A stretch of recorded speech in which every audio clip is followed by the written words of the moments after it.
Good morning, all. Welcome to a brand new week and our market outlook. First of all, let's have a quick review. Last day, Indian indices ended down more than 1% with the Nifty closing below its crucial support of 5850, tracking weakness in the overseas market due to the uncertainty over whether US will be able to avert the fiscal cliff. Actually, investors are nervous about whether US lawmakers will be able to reach a deal in the last 10 days before the deadline of 600 billion worth of tax hikes and spending cuts to take effect. If these amendments or this action unaltered, these measures could push the US economy into another round of recession. The Nifty ended down 68 points or 1.2% at a 5840 range. Turnover in the cash market stood at 142 billion rupees versus 133 billion rupees on Thursday. Foreign institutional investors net sold index futures worth 1.23 billion rupees and stock futures worth 557 million rupees on the NSE. Then net bought Indian shares worth 1.15 billion rupees on BSE and NSE together, while the domestic investors net bought shares worth 2.58 billion rupees. All the sector indices entered in the red. Real estate and metal shares were the biggest laggers, with the realty index down 3.5% and metal index down 1.8%. Bank Nifty ended down 1.4% as investors started booking profit in the banking shares, which had rallied on the passage of banking amendment bill.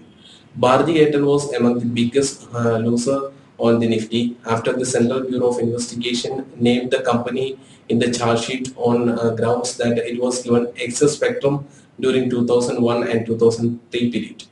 Shares of Bharati Airtel ended down 3% at 307 rupees. Jet Airways and Kingfisher Airlines also lost ground on profit booking after rising earlier last week on speculation that Etihad Airways may buy shares in either of the carriers. Tata Consultancy Services and Axis Banks were the rare gainers on the Nifty. Market took a breather during the previous week, ended 21st December, as the Parliament concluded the winter session. Unlike the monsoon section of the Parliament, the winter section of the Parliament was very productive as a lot of bills, including FDI in retail, land bill, banking bill, got approved in the section. And all these passages of this bill provided momentum to the capital market also. So with the conclusion of the parliament section, domestic news flow has already stopped for the moment, while the global scenarios worsened during the last week and that contributed to the gloom on domestic market. Overall, for the week, the Nifty paid 32 points, but the Nifty December future premium narrowed sharply to just 5 points, which indicating the bearish undertone. And the bias for the benchmark indices is seen negative this week as the Nifty closed below its crucial support of 5850.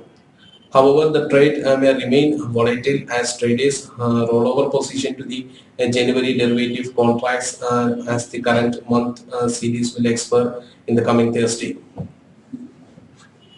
Last day, the Nifty rollovers professionally stood at 30% and the market-wide rollovers at 27%. Meanwhile, the option data continues to suggest 5750 and 5950 range for the Nifty.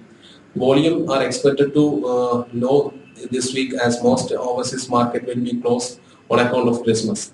However, investors will keenly eye developments on discussion to resolve the deadlock of US debt reduction deal. Back home, bank and metal shares may see some more profit booking after rising last week.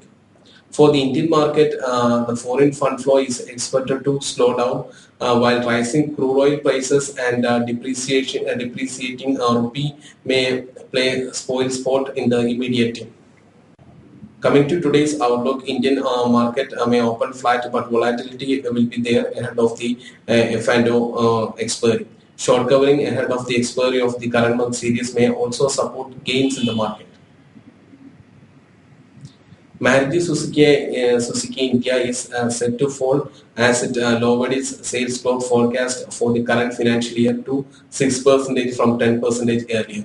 FDC Limited may be in the limelight on reports that its promoters are looking to sell their 67% stake in the company.